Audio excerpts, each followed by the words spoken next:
Wow, we're finally at the Milan Conference of 1880. I'm excited to give you this information, but I'm going to let you know ahead of time. It's long. This is a dry topic, if you let it be.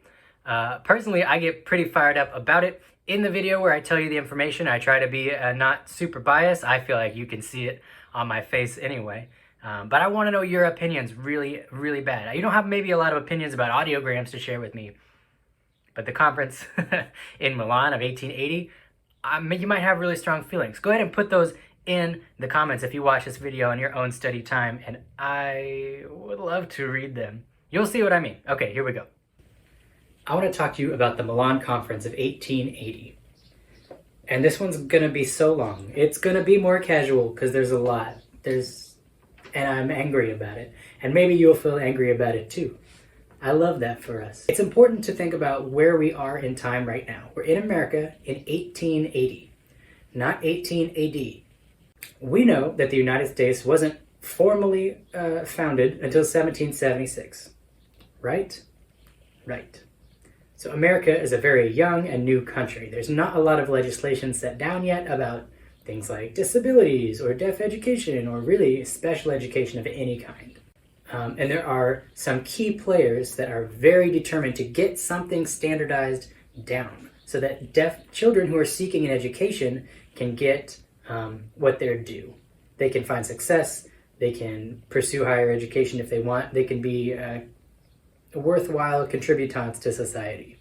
Two of the loudest voices are Alexander Graham Bell. We know him, inventor of the telephone. He was a Scottishman he was born in Scotland, okay? Moved to Canada, moved to America, now he's here. He's 33 years old. He is deeply invested in not only deaf education, but in pushing a very specific agenda called Oralism. Oralism means we should teach deaf kids to talk and to speech read, and that's it, full stop. If we think back to what we know about modes of communication, we know there's other options. There's visual, there's tactile. He says audible is the only way. Remember, he's the inventor of the telephone. How about that? He is particularly invested because he has a parent who is deaf, his mother's deaf, and his wife is deaf. People are listening to him because what he says seems to make a lot of sense. Of course, wouldn't you want deaf people to be able to walk around and talk? We're in the 1880s, okay? The other main character in our story is Edward Miner Gallaudet. Edward Miner Gallaudet is the son of Tommy G. Thomas Gallaudet, the founder of the first deaf school in America, the inventor of ASL. He went across to France and he found Laurent Clerc and they came back and they together made ASL. So he's the son of sign language. The other guy, they don't like each other. Edward Miner Gallaudet is 43 at this time. So we have these guys about the same age, drastically different stances. Of course, Edward Miner believes people should learn manual sign language. He grew up surrounded by deaf people who sign, and he was able to watch them thrive in a school environment. He founds Gallaudet University in 1864. Alexander Graham Bell founds the School of Oralism. Direct competitors, and people don't know who to listen to.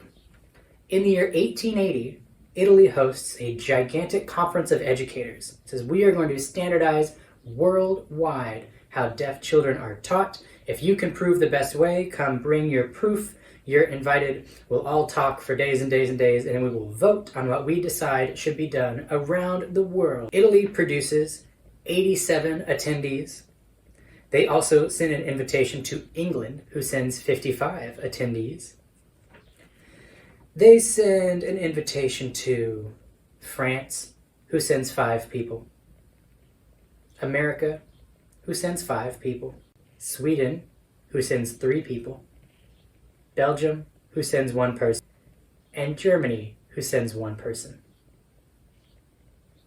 And that is what they use to represent the entire world. 142 guys from Italy and England, and then 15 other people from other white countries. That's the world, and this will be the standard for over 100 years. The American attendees include Edward Miner Gallaudet, Reverend Thomas Gallaudet, not Tommy G, the founder of ASD, the inventor of ASL. He is not alive.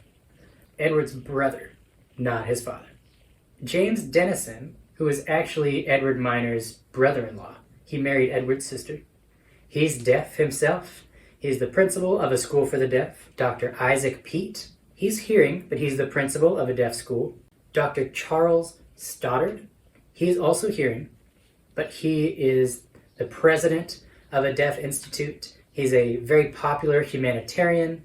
He fights against audism. Audism.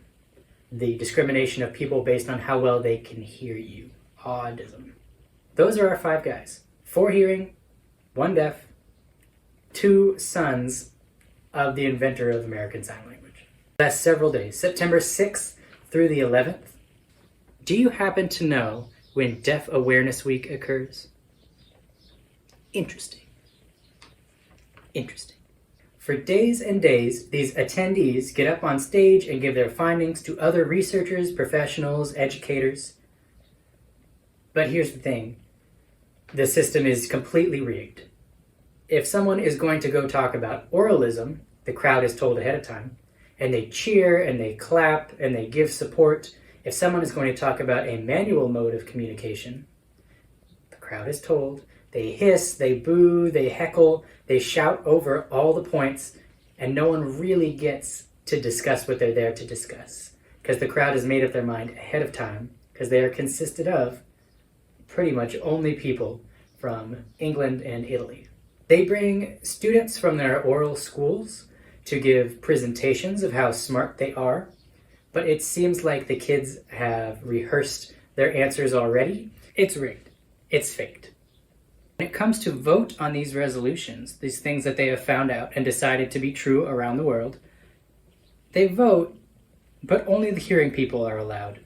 Deaf people are not allowed to vote on what they have found. And they end up passing these 8 resolutions that cause really big problems. Here are the deeply abridged versions of these 8 resolutions. They're way more nuanced than this. Please research them and know more. Here's what you need to know. Number 1, oralism is the best. We should do it. Number 2, simultaneous communication, or signing while talking, doesn't really work that well. So don't sign. Just talk. Number 3, it's the government's responsibility to fund deaf education. Okay, that's a good one. I like that one. Number 4, deaf students should train themselves in grammar by using real-life examples and real-world objects, not just hypotheticals and ideas.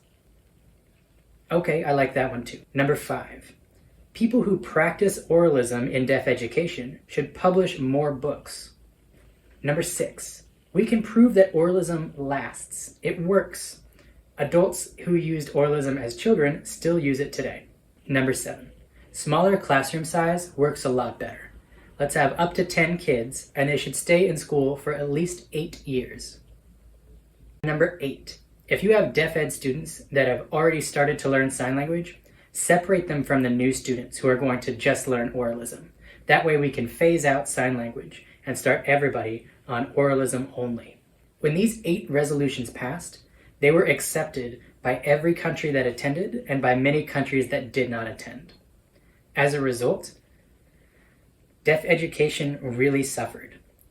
These resolutions would hold in America for over 100 years. This period is known as the Dark Ages of deaf education, referring to the Dark Ages after the Roman Empire fell and people were forbidden from education. That Dark Ages lasted 900 years.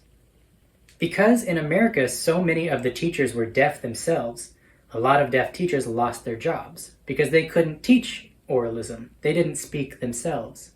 Edward Miner Gallaudet, as he had formed Gallaudet University, vowed not to follow along with these resolutions, and he continued to use sign language at his schools. One direct result of the Milan Conference of 1880 was the foundation of the NAD, the National Association of the Deaf. The original purpose of NAD was to preserve American Sign Language. If nobody uses a language, it dies out. Not only was the NAD successful, but it still thrives today and offers a number of services to people with hearing loss. 100 years after the Milan Conference, in 1980, a Deaf Ed conference in Germany challenged these 8 resolutions, but it wasn't until 2010 that the Canadian Deaf Ed Association decided to formally reject all 8 resolutions made in the Milan Conference of 1880. 2010 was the time these 8 resolutions stopped being the standard on a global level. Wow, I didn't even sum up my thought in that last one because I started to get really mad and I felt it. I think I'm going to save the rest of my feelings for the yes and. So hop over to the video, the Milan Conference yes and see a little more about what I have to say. It can not be super clear at the beginning why this applies to you or why you should care about this. Some teachers had a meeting. Yes. And that's the point. So check out the yes and, check out the comments, see what your other student peers are saying. I don't know. Maybe leave your own opinion down there, and I'll see you at that one. Hey, we're almost done. I'm proud of you. I think you're smart. Let's keep getting smarter.